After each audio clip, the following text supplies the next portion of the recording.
Halo teman-teman semuanya, kali ini kita akan belajar mengenai pajak penghasilan pasal 28A. Nah, jadi kita dari kelompok 7 yang beranggotakan Graciela Bruce Sembiring, Syakinah Ujung, dan Vidya Wardana akan membahas terkait dengan materi tersebut. Langsung saja kita masuk ke dalam penjelasannya. Untuk materi yang pertama adalah pengertian PPh pasal 28A. PPh pasal 28A adalah pajak yang lebih dibayar oleh wajib pajak orang pribadi atau wajib pajak badan sebagai akibat dari PPh terutang dalam surat pemberitahuan atau SPT tahunan PPh lebih kecil daripada kredit pajak yang telah dipotong atau dipungut oleh pihak lain. Nah, pelaporan pajak penghasilan pasal 28A yang lebih bayar, maka kelebihan bayar dari pajak tersebut haruslah dikembalikan kepada wajib pajak atau dapat juga diakumulasikan pada tahun pajak berikutnya. Nah, jadi PPh pasal 28A ini merupakan bagian dari Undang-Undang Pajak Penghasilan di mana mengatur hak wajib pajak untuk memperoleh kelebihan bayar pajaknya. Nah, apabila terdapat sebuah kasus kelebihan bayar pajak, maka wajib pajak dapat memilih dua alternatif untuk menangani kasus kelebihan bayar pajaknya. Yang pertama, wajib pajak dapat mengajukan permohonan pengembalian pajak kepada DJP atau Direktorat Jenderal Pajak, lalu pihak pajak akan melakukan pemeriksaan dan apabila terbukti adanya kelebihan bayar, maka pajak tersebut dapat dikembalikan kepada si wajib pajaknya. Lalu yang kedua adalah wajib pajak juga dapat memilih untuk mengakumulasikan kelebihan bayar pajaknya untuk pajak yang terutang di masa depan sehingga akan mengurangi PPh terutang di tahun pajak berikutnya. Nah, selanjutnya adalah ada hal-hal yang harus menjadi pertimbangan sebelum dilakukan pengembalian atau perhitungan kelebihan pajak. Yang pertama, kebenaran material tentang besarnya pajak penghasilan yang terutang. Kedua, keabsahan bukti-bukti pungutan dan bukti-bukti potongan pajak serta bukti pembayaran pajak oleh wajib pajak sendiri selama dan untuk tahun pajak yang bersangkutan. Nah, maksudnya di sini adalah sebelum melakukan pengajuan kelebihan bayar pajak, ada hal-hal yang harus diperhatikan, yaitu wajib pajak itu harus memastikan apakah perhitungan pajaknya itu sudah sesuai dengan peraturan perpajakan yang berlaku. Lalu yang kedua, wajib pajak itu juga harus memastikan apakah dokumen-dokumen yang mendukung seperti bukti potongan pajak, bukti pembayaran pajak itu sudah valid dan sesuai, karena dokumen-dokumen inilah yang akan menjadi dasar dalam penilaian apakah pengembalian pajak itu dapat diterima. Nah, untuk materi yang selanjutnya adalah dasar hukum PPh pasal 28A. Pasal 28A terdapat dalam Undang-Undang Nomor 36 Tahun 2008 yang mengatur secara rinci tentang pajak penghasilan. Undang-undang ini mengatur hak dan kewajiban wajib pajak, termasuk hak wajib pajak atas pengembalian kelebihan pembayaran pajak atau restitusi. Dalam konteks pasal 28A, ketentuan ini memberikan perlindungan kepada wajib pajak agar kelebihan pembayaran pajak mereka dapat dikembalikan setelah diperhitungkan dengan utang pajak lainnya. Nah, adapun bunyi dari Undang-Undang PPh pasal 28A yaitu apabila pajak yang terutang untuk suatu tahun pajak ternyata lebih kecil dari jumlah kredit pajak sebagaimana dimaksud dalam pasal 28 ayat 1, maka setelah dilakukan pemeriksaan, kelebihan pembayaran pajak dikembalikan setelah diperhitungkan dengan utang pajak berikut sanksi-sanksinya. Adapun jenis pajak penghasilan yang dapat dikreditkan adalah yang pertama, pemungutan pajak atas penghasilan dari kegiatan di bidang impor atau kegiatan usaha di bidang lain sebagaimana dimaksud dalam pasal 22 Undang-Undang PPh. 2. Pemotongan pajak atas penghasilan berupa dividen, bunga, royalti, sewa, hadiah, dan penghargaan, dan imbalan jasa sebagaimana dimaksud dalam pasal 22 Undang-Undang PPh. Lalu yang ketiga, pajak yang dibayar atau terutang atas penghasilan dari luar negeri yang boleh dikreditkan sebagaimana dimaksud dalam pasal 24 Undang-Undang PPh. Yang keempat adalah pembayaran yang dilakukan oleh wajib pajak sendiri sebagaimana dimaksud dalam pasal 25 Undang-Undang PPh. Dan yang terakhir, pemotongan pajak atas penghasilan sebagaimana dimaksud dalam pasal 26 ayat 5 Undang-Undang PPh. Nah, selanjutnya yang kita bahas adalah cara menghitung PPh pasal 28A. Jadi, rumus untuk mencari PPh pasal 28A atau lebih bayar ini adalah PPh terutang dikurangi dengan kredit pajak. Nah, kita ulas kembali bahwa PPh terutang itu adalah pajak yang seharusnya dibayar.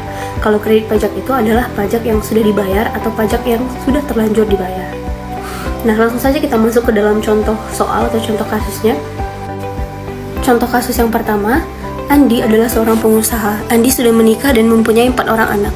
Penghasilan bruto Andi di tahun 2023 sebesar 650 juta.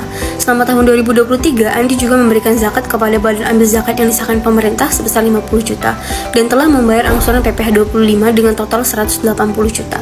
Berapakah PPh yang lebih atau kurang bayar?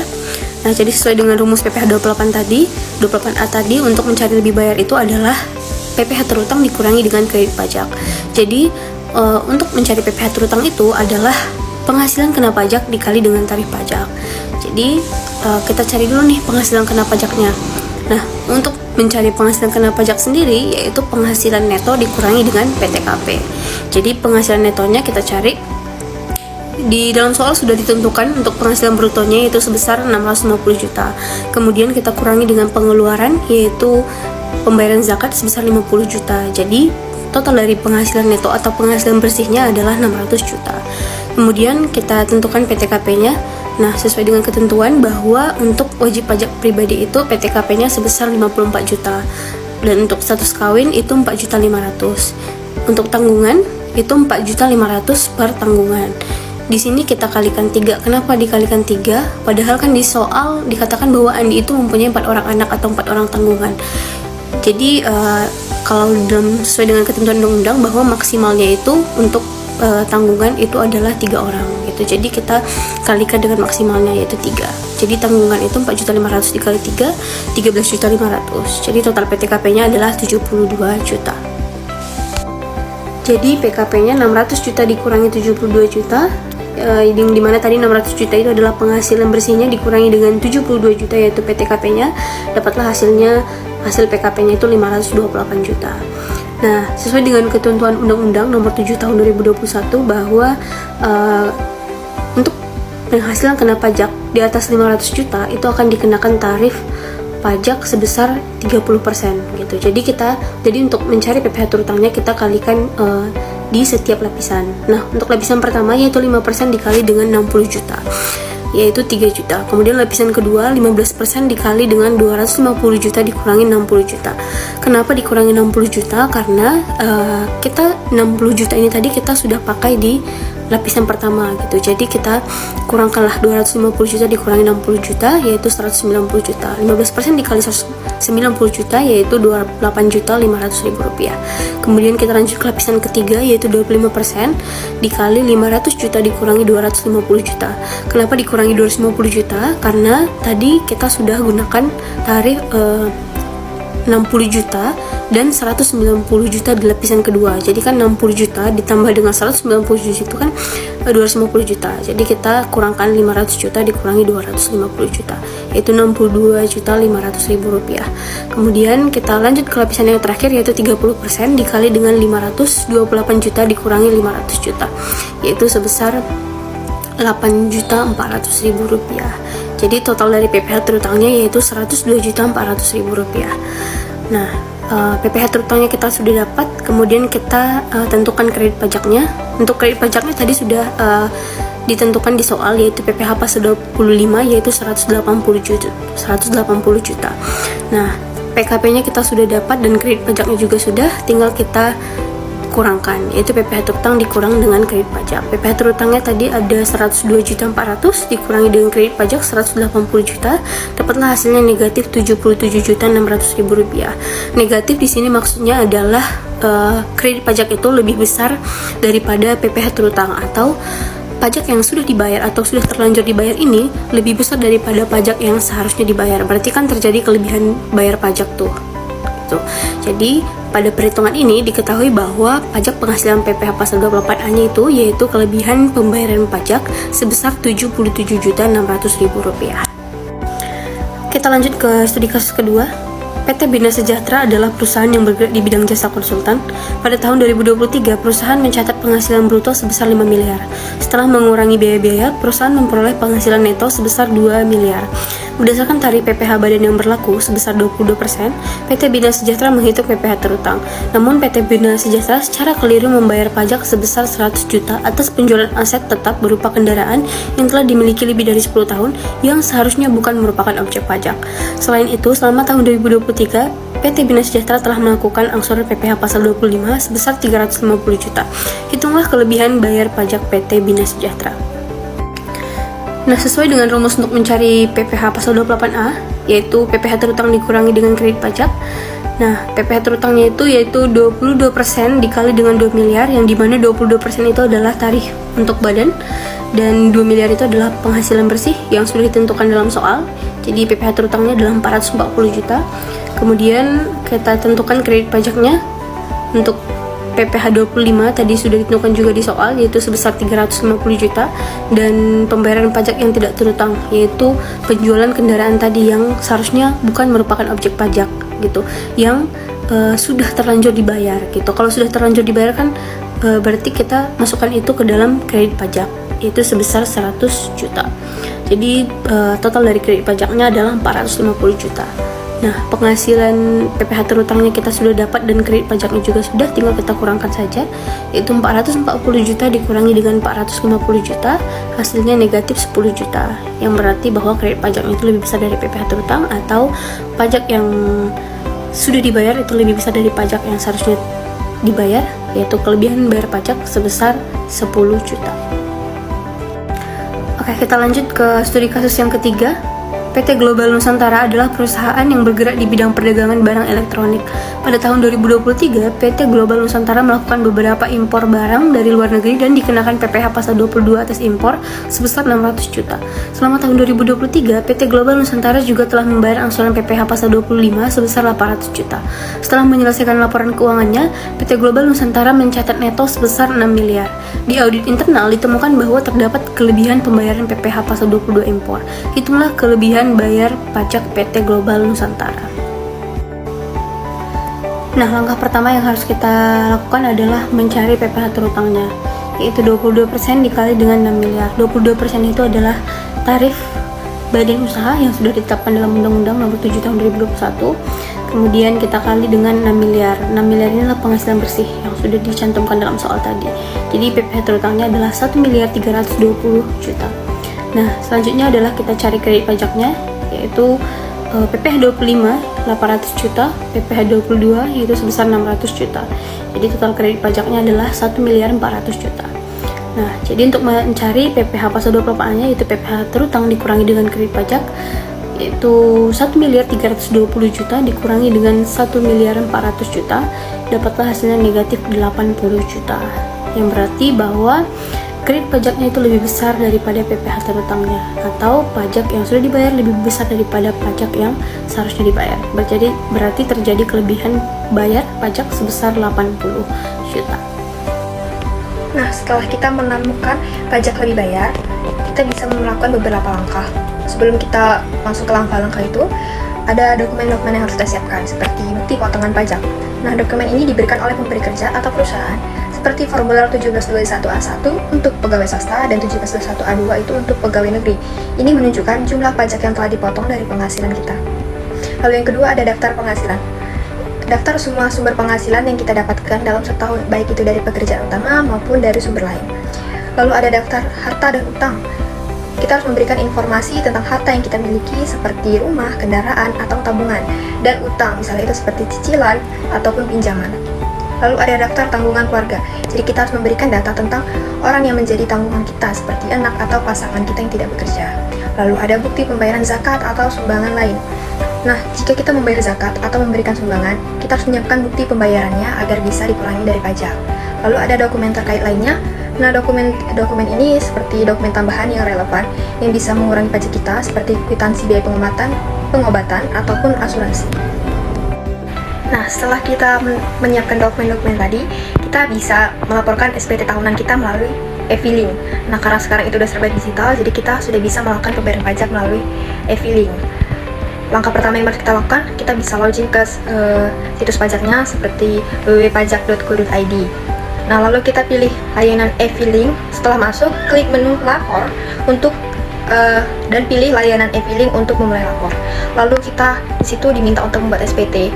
Nah, di situ kita mengisi semua formulir ataupun pertanyaan-pertanyaan yang diminta. Lalu setelah kita mengisi semua data, kita akan menerima kode verifikasi melalui email ataupun SMS. Nah, setelah kita melakukan verifikasi, baru kita kirimkan laporan SPT yang sudah kita isi tadi. Nah, setelah kita berhasil mengirim, kita akan menerima bukti penerimaan elektronik atau BPE sebagai bukti laporan sudah diterima, dan bukti ini akan dikirimkan ke email kita. Nah, sekarang kita masuk ke tata cara penyetoran dan pelaporan PPh pasal 28A. Permohonan pengembalian atas kelebihan pembayaran pajak yang seharusnya tidak terutang dapat diajukan dalam beberapa hal seperti terdapat pembayaran pajak yang bukan merupakan objek pajak yang terutang atau yang seharusnya tidak terutang. Nah, maksudnya jika kita membayar pajak untuk sesuatu yang sebenarnya tidak dikenakan pajak atau seharusnya tidak bayar, kita bisa meminta pengembalian, contohnya pembayaran zakat. Lalu, terdapat kelebihan pembayaran pajak oleh wajib pajak yang terkait dengan pajak dalam rangka impor. Nah, kelebihan pembayaran pajak oleh wajib pajak dalam rangka impor ini berarti bahwa ketika seseorang atau perusahaan melakukan impor barang dari luar negeri, mereka harus membayar pajak seperti biaya masuk atau pajak pertambahan nilai PPN impor. Namun, terkadang mereka membayar lebih dari yang seharusnya, baik karena salah perhitungan atau tidak. Nah, selanjutnya tata cara penyotoran dan pelaporan PPh pasal 28A. Permohonan pengembalian atas kelebihan pembayar pajak yang seharusnya tidak terutang dapat diajukan dalam beberapa hal, seperti terdapat pembayaran pajak yang bukan merupakan objek pajak yang terutang atau yang seharusnya tidak terutang. Nah, ini maksudnya jika kamu membayar pajak untuk sesuatu yang sebenarnya tidak dikenakan pajak atau seharusnya tidak dibayar, kamu bisa meminta pengembalian. Contohnya itu pembayaran zakat. Lalu, terdapat kelebihan pembayaran pajak oleh wajib pajak yang terkait dengan pajak dalam rangka impor. Nah, maksudnya ini kelebihan bayar pajak oleh wajib pajak dapat dalam rangka impor berarti bahwa ketika seseorang atau perusahaan melakukan impor barang dari luar negeri, mereka harus membayar pajak seperti biaya masuk atau pajak pertambahan nilai yang bisa kita sebut PPN. Namun terkadang mereka membayar lebih dari yang seharusnya, baik karena salah perhitungan atau ketidaktahuan. Nah, dalam kasus ini wajib pajak bisa mengajukan permohonan pembalian atau restitusi pajak atas kelebihannya tersebut. Lalu terdapat kesalahan pemotongan atau pemungutan yang mengakibatkan pajak yang dipotong atau dipungut lebih besar daripada pajak yang seharusnya dipotong ataupun dipungut. Nah, ini bisa terjadi karena kesalahan dalam perhitungan pajak ya, perubahan peraturan pajak ataupun faktor-faktor lainnya. Contohnya nih ada seorang karyawan di perusahaan, dia menerima bonus tahunan. Nah, perusahaan salah menghitung dan memotong pajak penghasilan 15% dari bonus tersebut, padahal seharusnya hanya dipotong 5%. Karena jumlah pajak yang dipotong terlalu besar, karyawan itu bisa mengajukan permohonan untuk pengalihan pajak tersebut. Lalu terdapat kesalahan pemotongan atau pemungutan yang bukan merupakan objek pajak. Nah, ini tuh maksudnya kalau pajak yang dipotong atau dipungut untuk sesuatu yang tidak dikenakan pajak, kita bisa minta pengembalian. Contohnya sebuah restoran membayar pajak restoran atas penjualan makanan untuk acara amal. Nah, setelah dicek ternyata acara amal ini bebas pajak sesuai dengan kebijakan pemerintah untuk mendukung kegiatan sosial. Restoran ini bisa meminta pengembalian pajak yang sudah dibayarkan karena acara tersebut seharusnya tidak dikenakan pajak. Lalu terdapat kelebihan pemotongan pajak atau pemungutan penghasilan terkait penerapan P3B bagi subjek pajak luar negeri. Nah, maksudnya jika terjadi kesalahan, lalu terdapat kesalahan pemotongan atau pemungutan yang bukan merupakan objek pajak. Nah, ini tuh maksudnya kalau pajak yang dipotong atau dipungut untuk sesuatu yang tidak dikenakan pajak, kita bisa minta pengembalian. Contohnya sebuah restoran membayar pajak restoran atas penjualan makanan untuk acara amal. Nah, setelah dicek ternyata acara amal ini bebas pajak sesuai dengan kebijakan pemerintah untuk mendukung kegiatan sosial. Restoran ini bisa Nah, lalu setelah itu ada pembayaran pajak yang bukan merupakan objek pajak yang terutang atau yang seharusnya tidak terutang. Nah, yang pertama itu ada pembayaran pajak lebih besar dari pajak yang terutang. Nah, jadi ketika kita membayar pajak yang seharusnya tidak dikenakan pajak. Misalnya, Bu Minah mengimpor beras nih, 100 kilo ke Indonesia atas pesanan dari Bu Ella. Nah, pesan ke Indonesia dikenakan PPN, padahal beras bebas dari PPN karena beras itu merupakan bahan pokok. Lalu pembayaran pajak atas transaksi yang dibatalkan. Nah, kalau kita sudah bayar pajak untuk sebuah transaksi, tapi kemudian transaksi itu dibatalkan, kita bisa meminta pembelian pajak yang kita bayar.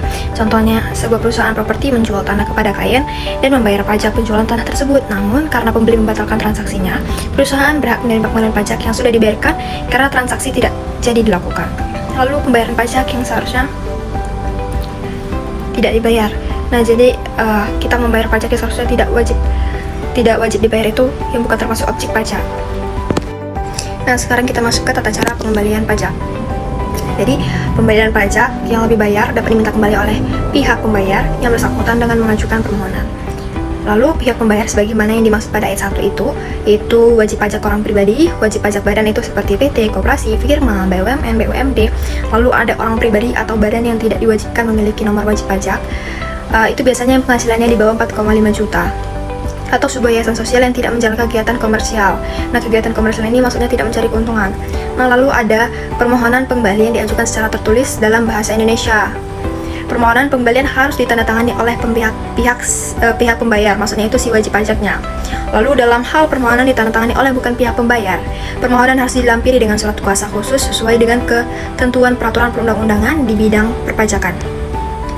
Nah, maksudnya jika yang menandatangani surat bukan pembayar pajak, maka surat tersebut harus disertai surat kuasa khusus sesuai aturan yang berlaku. Nah, contohnya misalnya nih, ada sebuah perusahaan mau melakukan pengembalian pajak, mereka minta konsultan pajak mereka untuk mengurus permohonan tersebut. Nah, jadi konsultan pajak ini harus memiliki surat kuasa khusus atas nama perusahaan bahwanya beliau ini ditunjuk untuk mewakilkan perusahaan dalam pengajuan restitusi pajak ini. Nah, surat kuasa ini maksud ini adalah surat keterangan resmi dari perusahaan bahwasannya perusahaan memberikan kuasa khusus kepada konsultan pajaknya. Lalu, permohonan pengembalian harus dilampiri dengan dokumen seperti bukti asli pembayaran pajak berupa SSP atau sarana administrasi lain yang dipersamakan dengan surat setoran pajak. Lalu ada perhitungan pajak yang seharusnya tidak terutang. Nah, artinya kita harus membuat laporan perbandingan antara pajak yang sudah kita bayar dan pajak yang seharusnya kita bayar, seperti itu. Lalu ada alasan pemotongan permohonan pengembalian atas kelebihan pembayaran pajak. Nah, yang ketujuh, permohonan pembalian disampaikan secara langsung ke kantor pelayanan pajak tempat wajib pajak terdaftar. Misalnya NPWP kita terdaftar di Medan, maka kita harus mengajukan restitusi pajaknya di kantor pelayanan pajak di Medan. Kantor pelayanan pajak yang wilayah kerjanya meliputi tempat tinggal orang pribadi atau tempat kedudukan badan. Dalam hal orang pribadi atau badan tersebut tidak diwajibkan memiliki nomor wajib pokok pajak atau NPWP. Lalu yang kedelapan, selain penyampaian permohonan sebagaimana dimaksud pada ayat 7 dan ayat 7, permohonan dapat disampaikan melalui pos dengan bukti pengiriman surat atau perusahaan jasa ekspedisi dengan bukti pengiriman surat juga. Nah, kalau sekarang kita sudah bisa melalui e-filing dengan bukti dokumen dalam bentuk format PDF ya. Lalu yang ke-9, bukti penerimaan surat atau bukti pengiriman surat sebagaimana dimaksud pada ayat 7 dan ayat 8 merupakan bukti penerimaan surat permohonan. Nah, jadi kesimpulan dari pembahasan materi kita kali ini yaitu pajak penghasilan pasal 28A ini membahas mekanisme restitusi pajak yang diterapkan ketika terjadi kelebihan pembayaran pajak oleh wajib pajak. Dan ketentuan ini memberikan hak kepada wajib pajak untuk mengajukan pengembalian kelebihan pembayaran tersebut melalui prosedur administratif yang ditetapkan oleh Direktorat Jenderal Pajak. Adapun pengaturan ini bertujuan untuk melindungi wajib pajak dari kerugian akibat pembayaran pajak yang melebihi kewajiban mereka, baik karena kesalahan perhitungan, pembayaran ganda, atau insentif pajak yang tidak dihitung dengan benar. Nah, oleh karena itu, penting bagi otoritas pajak untuk meningkatkan edukasi dan sosialisasi mengenai tata cara dan manfaat restitusi pajak sesuai dengan pasal 28A. Yang dimana hal ini tidak hanya akan membantu wajib pajak dalam memanfaatkan hak mereka, tetapi juga mendorong kepatuhan terhadap pelaporan pajak yang lebih akurat. Dan proses yang lebih efisien dan transparan juga diharapkan dapat meningkatkan kepercayaan wajib pajak terhadap sistem perpajakan nasional. Nah, teman-teman, demikianlah penjelasan mengenai PPh pasal 28A. Semoga dapat bermanfaat bagi teman-teman semuanya. Terima kasih.